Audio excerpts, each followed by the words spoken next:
يوم من الأيام نتكلم عنها، فلا نستطيع إلا أن نقول إن هذه الأيام هي نفحة من نفحات ربنا تبارك وتعالى لنا، ألا فتعرضوا لها.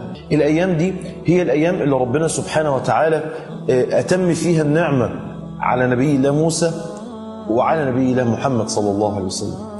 قال الله سبحانه وتعالى: ووعدنا موسى 30 ليلة وأتممناها ب10 فتم ميقات ربه 40 ليلة. الأيام دي من عظيم قدرها عند ربنا سبحانه وتعالى، ربنا اختارها كمجموعة من الأيام اللي ربنا سبحانه وتعالى أقسم بها في القرآن، والله عز وجل لا يقسم إلا بشيء عظيم. قال الله تبارك وتعالى: والفجر وليال عشر. وليال عشر هي 10 ذي الحجة. روى البزار في مسنده من حديث جابر بن عبد الله رضي الله عنه قال: سمعت النبي صلى الله عليه وسلم يقول: أفضل أيام الدنيا أيام العشر.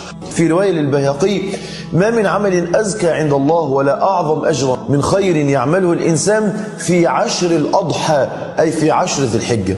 في رواية أخرى رواها الطبراني في معجمه الكبير أن النبي صلى الله عليه وسلم قال: ما من أيام أعظم عند الله ولا أحب إليه العمل فيهن من أيام العشر، فأكثروا فيهن من التسبيح والتحميد والتكبير والتهليل.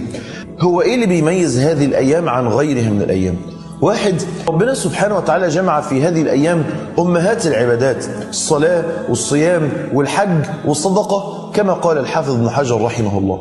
اثنين، إن في هذه الأيام يرفع الإنسان علم التوحيد، وذلك بالتكبير والتلبية إن كان حجا.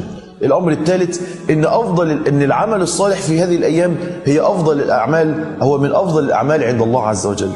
الأمر الرابع، إن ربنا سبحانه وتعالى أقسم على هذه الأيام، والله لا يقسم إلا على عظيم. الأمر الخامس، إن هذه الأيام هي التي أتم الله عز وجل وأكمل فيها الدين، كما قال تعالى: اليوم أكملت لكم دينكم وأتممت عليكم نعمتي. وكان ده في يوم عرفة في 10 ذي الحجة. مما يميز هذه الأيام وجود يوم عرفة اللي النبي قال في شأنه: صوم يوم عرفة يكفر سنتين، سنة الماضية والسنة القادمة.